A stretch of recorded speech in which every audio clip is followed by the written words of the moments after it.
Hello everyone, I am Ashish Kumar Shakya और हमारे YouTube channel में आप सभी का स्वागत है। प्रीवियस वीडियो में हमने इंडियन पॉलिटी से संबंधित नागरिकता को कवर किया था। आज के इस वीडियो में हम मौलिक अधिकारों के बारे में स्टडी करेंगे। और जहाँ तक मौलिक अधिकार की बात की जाए तो इनका एग्ज़ाम की दृष्टि से तो महत्व तो है ही, साथ ही साथ दैनिक जीवन में भी ये क्या है, बहुत ही महत्व रखते हैं। और मेरा ये मानना है कि हर किसी को अपने मौलिक अधिकार के बारे में पता होना चाहिए कि हमारे मौलिक अधिकार क्या हैं, फंडामेंटल राइट्स क्या हैं। तो इस वीडियो में हमने कुछ ट्रिक के माध्यम से उनको याद करने की कोशिश की। हमें लगता है कि किसी को भी रटने की ज़रूरत नहीं होगी, एक ही बार में क्या हो जाएगा, वो याद हो जाएगा।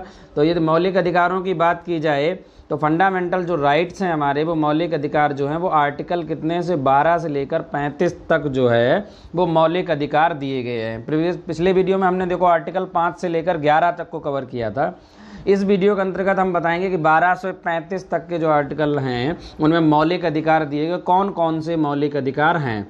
तो मौलिक अधिकार जो हैं वो हम 2 वीडियो यानी पार्ट 1 पार्ट 2 में पढ़ेंगे। इस वीडियो के अंतर्गत हम ट्रिक के माध्यम से मौलिक अधिकार कौन कौन से हैं, 6 मौलिक अधिकार, उनके बारे में पढ़ेंगे और उनसे संबंधित आर्टिकल के बारे में स्टडी करेंगे। तो चलिए टाइम ना वेस्ट करके स्टार्ट करते हैं वीडियो को। देखो, भारतीय संविधान के जो तृतीय भाग है यानी तीसरे भाग में नागरिकों के मौलिक अधिकार फंडामेंटल राइट्स की व्याख्या की गई है। यानी सबसे इम्पॉर्टेंट चीज़ है कि किस में है ये, या तो याद रखना है आप, भाग 3 में क्या है, मौलिक अधिकार दिए गए हैं। अब यदि मौलिक अधिकारों की बात की जाए तो ये कहाँ से लिए गए, अमेरिका के संविधान से इनको लिया गया है। वर्तमान समय में हमारे कितने 6 मौलिक अधिकार हैं। अभी हमने कहा कि वर्तमान समय में 6 मौलिक अधिकार हैं और पहले कितने थे, 7 मौलिक अधिकार थे। तो वो कौन सा ऐसा मौलिक अधिकार था जिसे मौलिक अधिकारों की श्रेणी से हटा दिया गया है। देखिए, तो जो संपत्ति का अधिकार था उसको क्या किया गया, अनुच्छेद आर्टिकल 31 जो तो होता था पहले मौलिक अधिकार था, ये इसके लिए अनुच्छेद 31 था, को मूल अधिकार की श्रेणी से क्या कर दिया, से हटाकर अनुच्छेद 300 का के तहत कानूनी अधिकार बना दिया गया। देखो, तो जो संपत्ति का अधिकार था उसको क्या कर दिया गया, 300 का के तहत कानूनी अधिकार बना दिया गया। यही कारण है कि अब वर्तमान में हमारे पास कितने 6 मौलिक अधिकार हैं। जो संपत्ति का अधिकार है वो अब कानूनी अधिकार बन गया, मूल अधिकार नहीं है, फंडामेंटल राइट्स नहीं है। अब हम देखते हैं उनको याद करने की ट्रिक, कौन कौन से 6 मौलिक अधिकार हमारे पास वर्तमान में हैं। देखिए, यहाँ पर एक ट्रिक दी गई है, क्या करें, समता और स्वतंत्रता, शोध एवं संस्कृति का उपचार है। अब समझना, इसके नीचे हमने कुछ नंबर लिख रखे हैं। समता के नीचे नंबर लिख रखा है 5, स्वतंत्रता में 4 लिख रखा है, फिर यहाँ पर शोध है। तो देखो, समता का अर्थ सीधा सीधा है कि समानता का अधिकार या समता का अधिकार, स्वतंत्रता का मतलब है कि स्वतंत्रता का अधिकार, शोध का मतलब है कि शोषण के विरुद्ध अधिकार, और धा से मतलब है धर्म का अधिकार यानी धर्म की स्वतंत्रता का अधिकार। यहाँ पे संस्कृति है, संस्कृति का मतलब है संस्कृति एवं शिक्षा का अधिकार, और उपचार से मतलब है संवैधानिक उपचार। तो ये कौन कौन, देखिए, एक तो ये हो गया हमारा समता का अधिकार, स्वतंत्रता, शोध में एक शोषण के विरुद्ध अधिकार और एक धर्म की स्वतंत्रता का अधिकार। 4 ये हो गए संस्कृति एवं शिक्षा का अधिकार, 5वां, और 6ठा हो गया आपका संवैधानिक उपचार। तो ये 6 मौलिक अधिकार आपको हो गए। अब इनके नीचे नंबर लिखा है, जैसे यहाँ पे 5, 4, 2, 4 और 2, 2। इसका मतलब क्या है कि 5 से मतलब है कि जो समता का अधिकार है उसमें 5 आर्टिकल हैं, यानी 14, 15, 16, 17, 18। तो 14 से लेकर 18 तक जो है वो समता का अधिकार है। उसके बाद अब 12 और 13 में क्या है वो भी हम समझ लेते हैं पहले। अब हम देख लेते हैं इनका जो ट्रिक है वो कौन कौन से अधिकार कितने कितने से दिए गए, उनको समझते हैं एक बार। देखो, यहाँ पे क्या, भारतीय नागरिकों को निम्नलिखित मूल अधिकार प्राप्त हैं। पहला है समता या समानता का अधिकार। देखो, तो यहाँ पे आर्टिकल क्या दिया है, 14 से 18। तो 14 से 18 का मतलब कितने हो गए, 5 आर्टिकल हो गए। दूसरा है स्वतंत्रता का अधिकार। अब देखो, ये क्रम से हैं। स्वतंत्रता का अधिकार, इसमें अनुच्छेद 19 से 22 तक। तो 19 से 22 तक कितने हो गए, 4, 19, 20, 21, 22, 4 आर्टिकल हो गए। तीसरा है आपका अधिकार शोषण के विरुद्ध अधिकार। तो इसमें आपको 2 आर्टिकल मिलेंगे, 23 और 24। नेक्स्ट है 4, धार्मिक स्वतंत्रता का अधिकार। इसमें आपको क्या मिलेगा, अनुच्छेद 25 से लेकर 28 तक। यहाँ भी देखो 4 आर्टिकल हो गए। नेक्स्ट है 5 संस्कृति एवं शिक्षा संबंधी अधिकार। तो इसमें 29 और 30 जो है वो संस्कृति एवं शिक्षा से संबंधित है। और लास्ट है संवैधानिक अधिकार या संवैधानिक उपचार। इसमें क्या है, अनुच्छेद 32 है। देखो मोस्ट इंपॉर्टेंट फैक्ट है, जो अनुच्छेद 32 है उसे डॉक्टर BR अम्बेडकर ने क्या कहा, संविधान की आत्मा कहा। ये याद रखना, जो आर्टिकल 32 है ये मोस्ट इंपॉर्टेंट है एग्जाम के लिए। यदि पूछा जाए कि डॉक्टर BR अम्बेडकर ने संविधान की आत्मा किसको कहा, तो अनुच्छेद 32 को। पर याद रहे संविधान की आत्मा पंडित नेहरू ने जो है उस प्रस्तावना को कहा था, ये भी ध्यान रखना, कहीं कन्फ्यूजन में गलत आंसर आप दे बैठे। पंडित नेहरू ने प्रस्तावना को क्या कहा था, संविधान की आत्मा, जबकि डॉक्टर BR अम्बेडकर ने अनुच्छेद 32 को क्या कहा, संविधान की आत्मा कहा।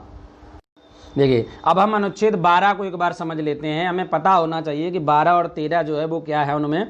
तो देखो अनुच्छेद 12 जो है उनमें दी गई व्यापक परिभाषा के अनुसार शब्द राज्य का अर्थ है संघ है, राज्य सरकार ने, संसद, राज्य विधायिकाएं, सभी स्थानीय एवं अन्य अधिकारियों को भारत के क्षेत्र में या भारत सरकार के नियंत्रण में दर्शाता है। देखिए यहाँ पर बहुत इंपॉर्टेंट चीज़ है, जो आर्टिकल 12 है वो क्या देता है, वो राज्य की परिभाषा परिभाषित करता है, राज्य के व्यापक अर्थ को समझाता है।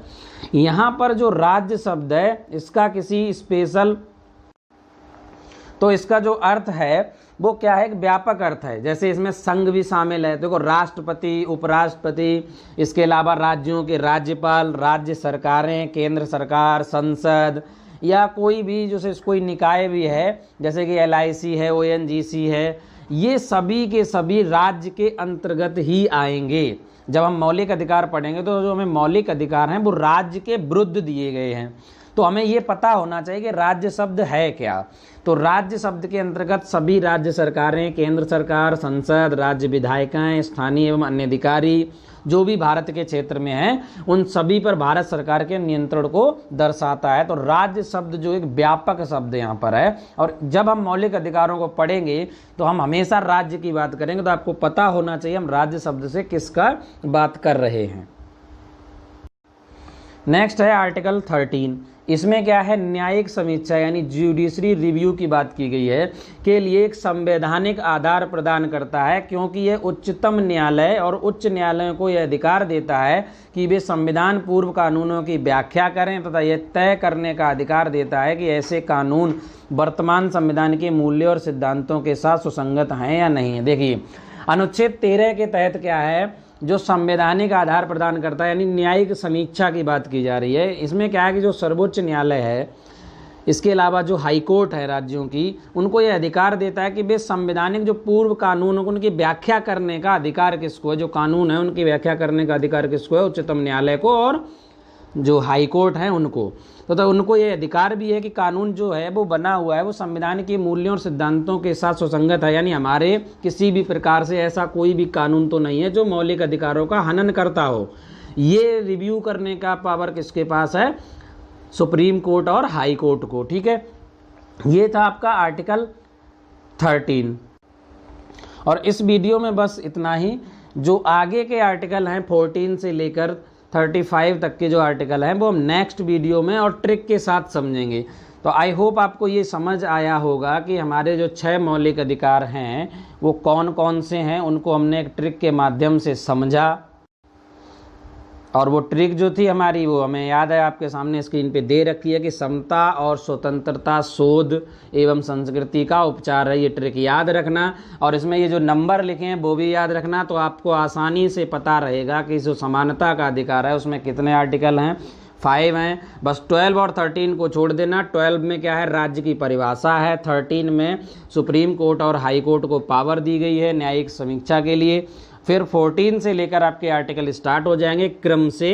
तो आपको याद रखना है कि यानी कौन कौन से अधिकार हैं। वर्तमान में 6 मौलिक अधिकार हैं, तो आप सभी ने उनको समझा और ये एग्जाम की दृष्टि से बहुत ही महत्वपूर्ण है और दैनिक जीवन में भी इसका बहुत ही महत्व है, हम सभी को ये पता होने चाहिए। नेक्स्ट वीडियो में हम इसका जो पार्ट 2 है उसमें वो सारे के सारे आर्टिकल कवर करेंगे, एक एक करके उनमें देखेंगे कि आर्टिकल्स के अंदर क्या क्या दिया गया, कौन कौन से मौलिक अधिकार हैं हमारे पास।